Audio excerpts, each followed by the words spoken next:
into two bills, the Coffee Bill 2023 and the Cooperative Bill 2023. These two bills, the Coffee Bill 2023 will see the reintroduction of the Coffee Board of Kenya that will market coffee for farmers without putting profit. We have also recommended the reintroduction of the Coffee Research Foundation or the Coffee Research Institute in Roiro to work on better varieties and drought-resistant crops. Through my efforts, again, I've completed my work. The two bills are before the National Assembly. I call upon members of the National Assembly immediately after the impeachment process to embark on these two bills and see them to fruition so that farmers can enjoy the work we have done in coffee reforms. I have seen another absurd, that I have taken control of a local cooperative society in Madera constituency where I was a member of parliament. This is false. I should be told which society by name because I know all the societies. I know all the farmers by name. It's really ridiculous. Again, there is no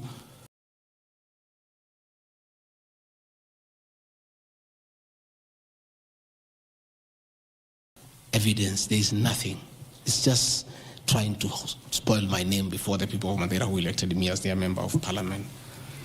On the issues of shareholding, I think this matter has been discussed for a long time, and I think it's good tonight I put it in proper perspective. I wish to state that the allegation is equally false. None of my family members, allies, or associates are in control of any cooperative society in Madeira. That one I had done.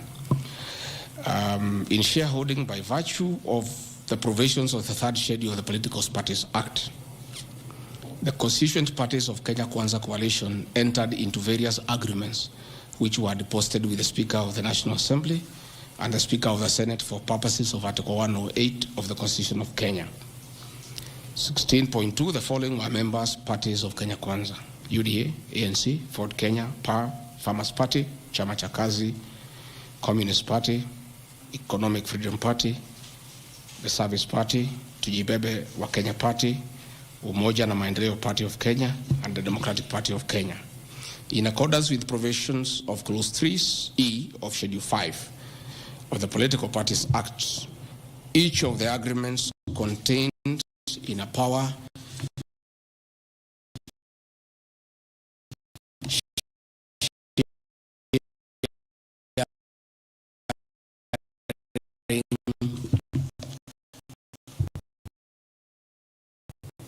development agenda for certain regions in Kenya. I attach here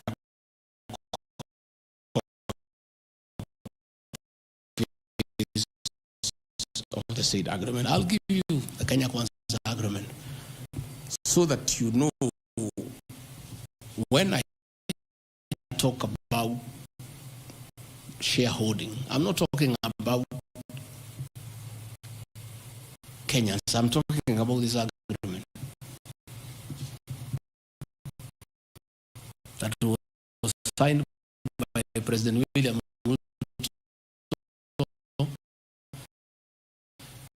and everybody else on how power will be shared. I've never talked about sharing resources. I have been talking about power sharing for people to get what they deserve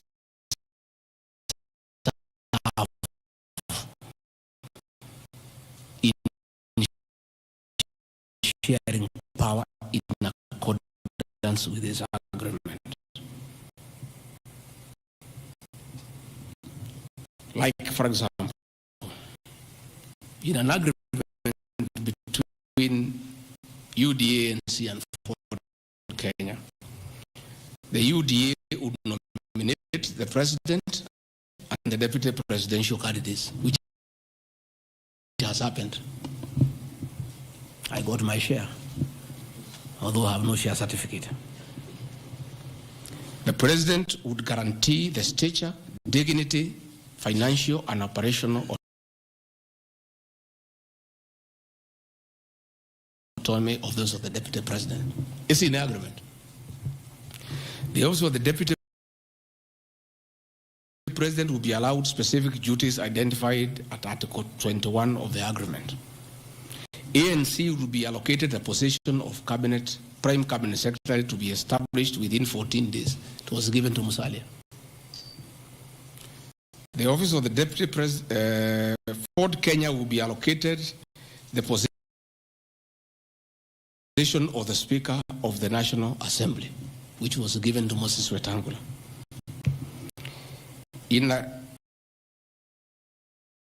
In accord with Article 2.1 of the Power Sharing Agreement, ANC and Ford Kenya would have a 30% share of national government positions. So, the Honorable Musalia Mudavadi, the Honorable Wetangula, and the people of Western, please don't condemn Rigathi Gachagua. The agreement is here defining your share in the government. It is not me. I did not sign this document. It was signed by Musalia, Wetangula, and President William Ruto. So when I say about this share thing in terms of positions,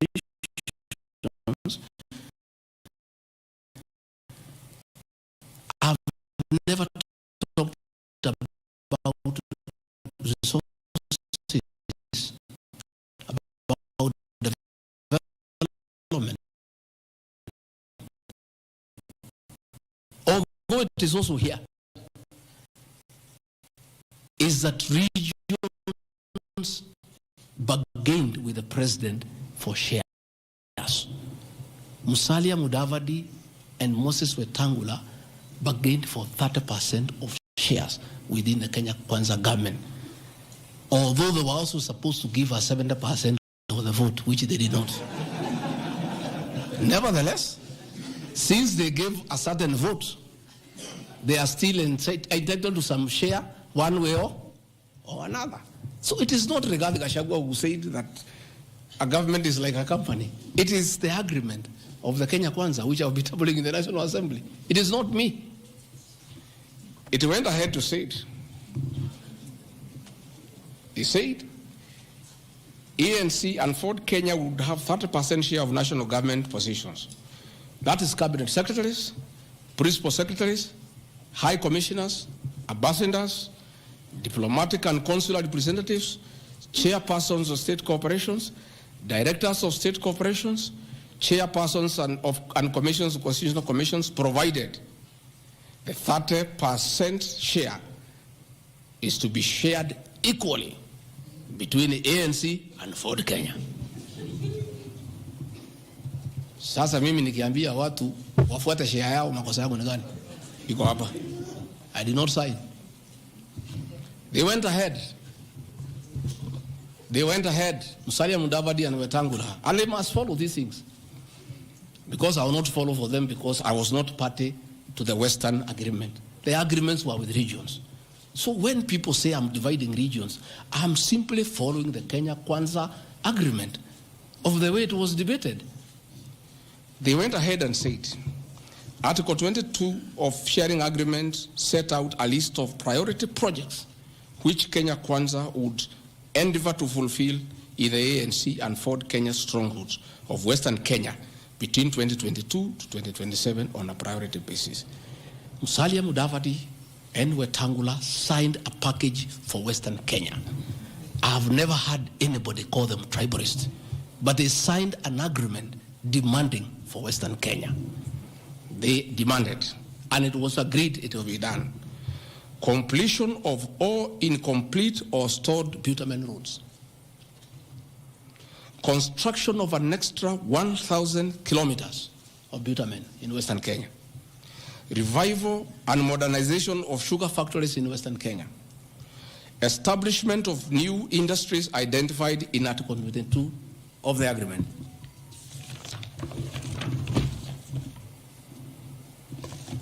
Ladies and gentlemen, this is the Kenya Kwanza Agreement on shareholding.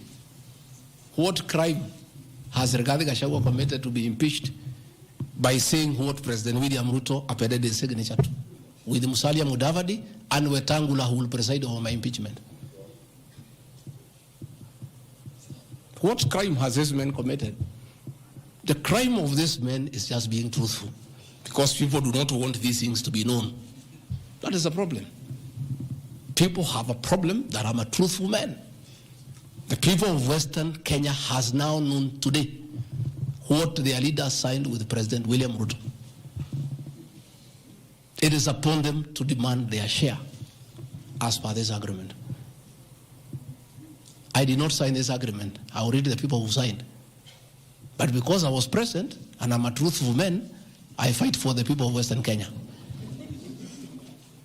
Power sharing agreement between Kenya Kwanza and PAR of Amason Kingi. I want to give 2 examples. Yeah? In accord with Article 8 of the agreement, PAR would be allocated the position of the Speaker of the Senate. He negotiated for himself. Let's be truthful. You brought this motion. We'll discuss. The people of Kenya must know the truth, so that if Rigathi Gachagua is being crucified for being truthful, let the people of Kenya know why he is being crucified. How can Moses Wetangula say I should be impeached because of saying people to get their shares, when he is a signatory to a share agreement with the president on what will go to Western Kenya? And then they accuse me of tribalism. They did not say anything should go to Central or Mount Kenya. They talked about Western. When I say something for Mountain, I'm a tribalist. King, he said, position of Speaker, you are Mepewa.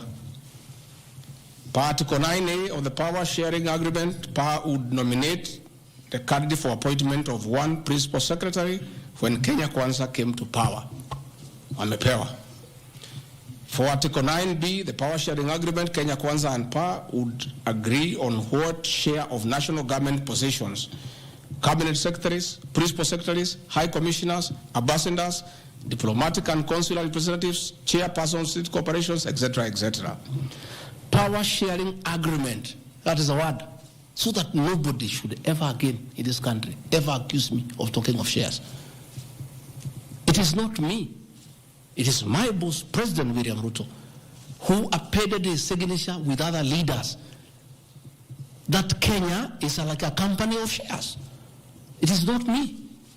And he signed the agreements. Sharing Kenya is here, it's being shared.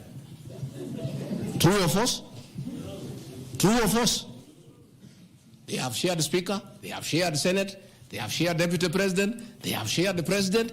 That's what I've been saying. And then I'm being told that I'm dividing the country along ethnic lines. I did not append this signature. I'm just being truthful. That is my crime. People want these things to be hidden so that they pretend to be nationalistic and say Rigathi Gachagua is tribal. But the people who append these signatures are the ones who should explain why they were signing things for their regions only. Yet they say they are national leaders. Power sharing agreement between the Kenya Kwanza coalition on one part and the Communist Party, nini. So, Service Party, at least I saw Chama cha Kazi. They say the party leader should get something. Moses Kuria was given something. The Service Party of Mwangi Kujuri got nothing. You know?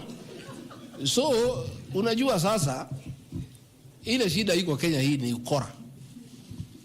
And people not being truthful. The agreements are here. Like in a Communist Party, they have been making noise. They signed an agreement, they have not seen anybody. Yeah? So,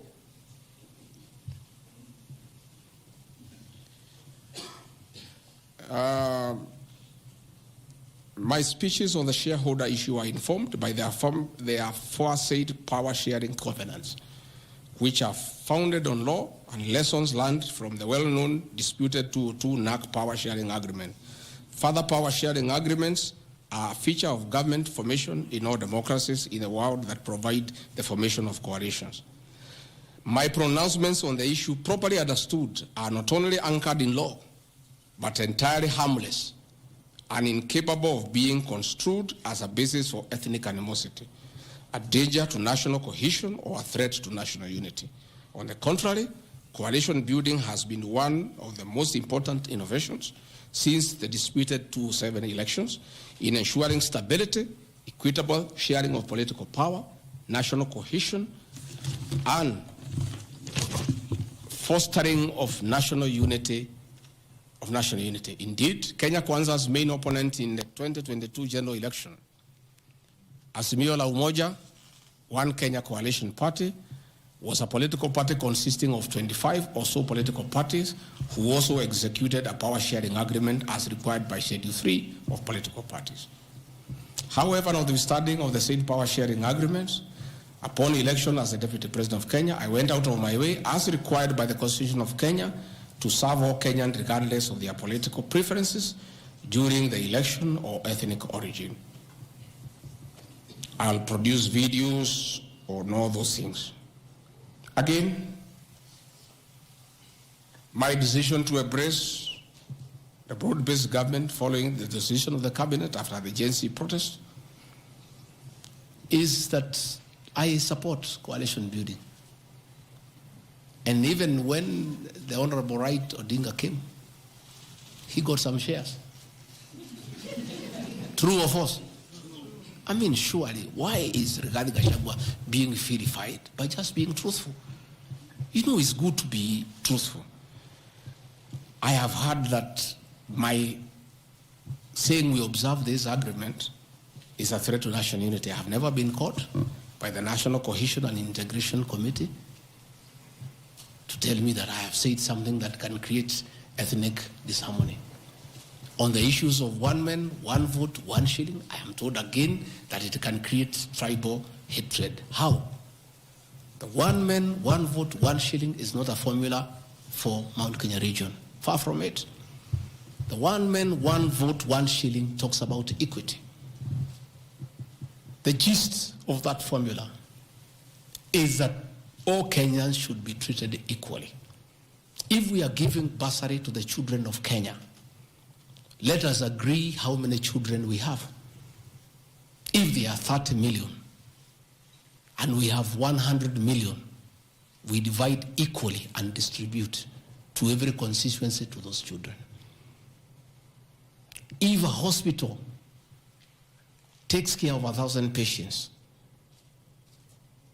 we decide based on population what is the size of the hospital to be constructed in Roiro, where there are 800,000 people.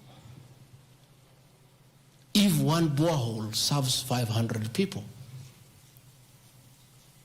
do you construct one borehole in an area where there are 10,000 people? You need to construct more boreholes. That's all. And these populations are everywhere in Western Kenya, in Kisii, in Rift Valley. The high numbers are not just in the Mount Kenya region. This is a formula, in my view, that is good for everybody. Again, it is not a law because I pronounce myself. It's just an opinion. And in our democracy, I think it's only fair to allow people to have freedom of speech and to be entitled to an opinion. There are those who talk one man, one vote, 1 kilometer, and it is their right. And we should also listen to them and consider. And all those opinions can be harnessed, and people can agree which is the best formula to take care of the people of Kenya. That is all I said. I wanted to read to the people, of course, the projects that were negotiated, but I don't seem to have that page. I produce it tomorrow in Parliament. So that when they hear I am fighting, I am also fighting for them. Mine, for the Mount Kenya and President William Ruto, we never wrote anything, because I'm a very trusting man. So is my people. As we did word of mouth. So once in a while we may argue kidogo kidogo because there's nothing written. So sometimes it's when people say I'm blackmailing the president, but I'm simply asking, my boss, we agreed the following, can we please do it? We agreed this on that, can we do it? We agreed that the people of Mount Kenya who had been given jobs by Uhuru will not be removed without being replaced. We don't seem to be honoring that. Can we honor it? We agreed where we needed to replace somebody who has performed, we exchange 1 for 1. Can we do it? We agreed that we need to give Mau roads priority. Can we please do it? Because that is what we agreed. It's simply people being honest with each other and living true to a gentleman's agreement. That is what I wanted to explain to the people of Kenya. I am not against any region of Kenya. I am just a crusader for honesty and for fulfilling written and unwritten agreements. That is all I am. I say if we agree on something, please let's do it. If we agreed we shall do ABCD before we are elected, let's do it. If we agreed we shall not brutally evict innocent people, please let's not do it. If we agreed that we shall create a good business environment for people to do business, please let's not do it. If we agreed there shall be no abductions and extrajudicial killings, please let's be true to the people of Kenya. That is all. So I want to thank every one of you. And because I've been in Parliament, I don't think it's necessary to have questions. I've been very, very clear on no issues, why I called this a press briefing.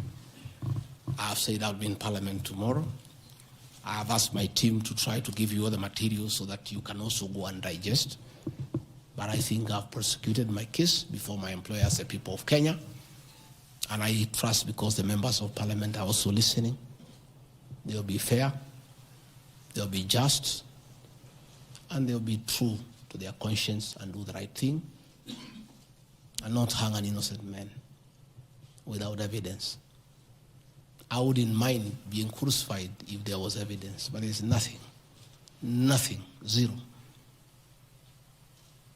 I've explained myself to the fullest.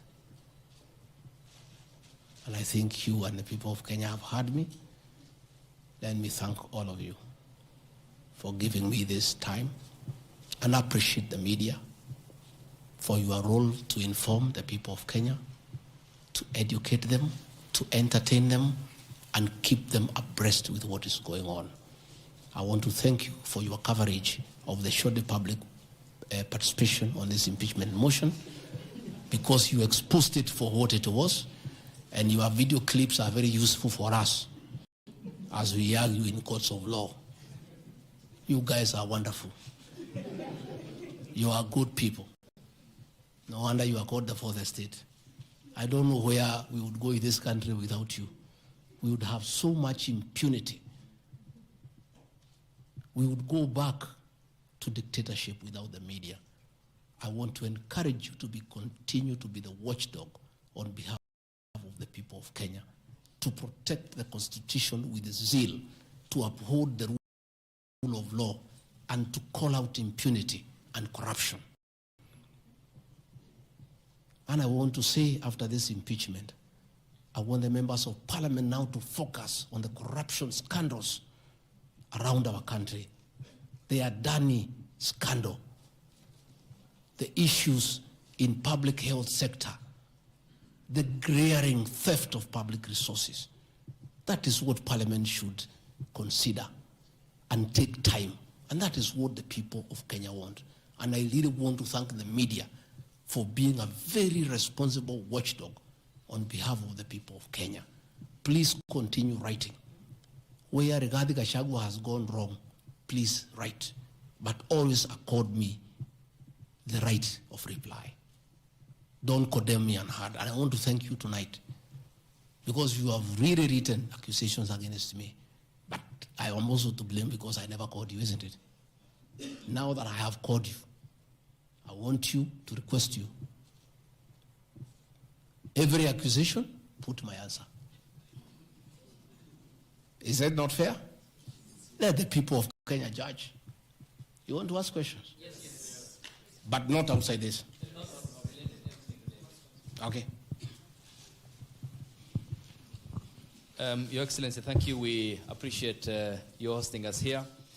You have said a lot in the last more than nearly 2 hours, so I'll be very brief in relation to what you said. My colleague Sam Gituk hosted you here on the 20th of September, and you said a motion of such magnitude cannot head to Parliament without the sanctioning of the party at the parliamentary group level and without the go-ahead or the green lighting by the President. Has President William Ruto in effect sanctioned that motion now that it's in Parliament? Second, this is in relation to your statement on the 4th of January this year regarding High Court Judge Honorable Esther Maina you have mentioned. You said you accused her of corruption and you said you'll file a petition, but we never saw you there. You nonetheless said that you have filed a petition. Can you tell the Kenyan people when you have filed that petition? Maybe you can note. This one the same because, Your Excellency, you and President William Ruto hold the ultimate office that must provide answers for the Kenyan people. You therefore are open to accountability, scrutiny, and questions. When you took your oath of office, you told the Kenyan people that the country has empty coffers, that you inherited empty coffers. However, your statement is contrary to what the Kenya National Bureau of Statistics says, that at the time when you assumed office, the country had at its disposal 3.02 trillion Kenya shillings, includes revenue plus appropriations in aid. Why, Mr. Deputy President, did you make such a misleading statement in front of the Kenyan people and the world? Regarding your shareholding question, I'm sorry to hold you to account, Mr. Deputy President, that the context in which you have provided the agreement between the parties, the Kenya Kwanza parties, and your defense is different. This is what we said in Kericho County, that this government on February 2023, this government is a company, you told the people, that has its shares. There are owners who have the majority of shares and those who just have a few, while others do not have any. You invested in this government, you told the people of Kericho County, so you must reap. You sowed, you tilled, you put manure and irrigated. Now it's your time to reap. Some few months later, the High Court quashed the appointment of more than 1,406 KRA officials. And the judgment? 700 of those officials were either from the Kalenjin or the Kikuyu community. How much of a responsibility will you take, being part of the presidency, of such gross locking out of Kenyans who qualify, who are competent, who merit, yet half of those appointments went to only 2 communities? That's enough. Thank you. One, the issue of Justice Minor is sub judice. I don't want to discuss it because it's a matter before court, but I'll be able to give you the date when we filed so that you can follow the petition. As to the issues that this motion cannot find its way to the Assembly without the President nod, that is true. It can't. It has its nod. As to the issue of shareholding, again, this is a matter that I will be prosecuting. By answering your question, I'll delve into the merits and the demerits of the argument that will come up. But I also want to remind you that I did not say that it's a company. I said like a company. Like. You look at the clip, it's there. Like, I gave an example. And a company has shareholders. I've just read to you the 30% here for somebody. That's what I was saying. I was just being truthful without removing the agreement. Again, I am not responsible for making appointments in Kenya. I don't make any appointments. The Deputy President does not appoint anybody. You know, the appointing authority. Ladies and gentlemen, because my lawyers tell me we don't want to delve into the merits and the demerits of the presentation that I've made. Yes, Karanja.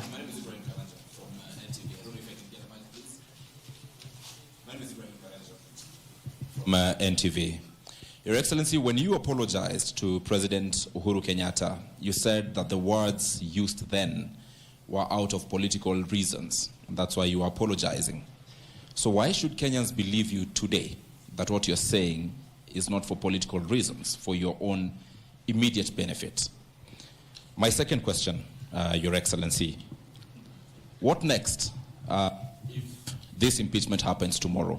If you're impeached, what next for you? If you're not impeached, then what next in this political marriage between you and President William Ruto? Let's say your answer is what I've discussed here are facts. It's for the people of Kenya to look at the facts and decide whether they have the necessary veracity or not. As to what I'll do or not what I'll do, let's cross the bridge when we get there.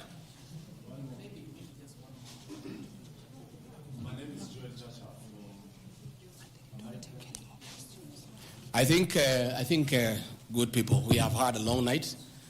We have had a very long night, and you need to go and file your story. I want to once more thank you very much, good people.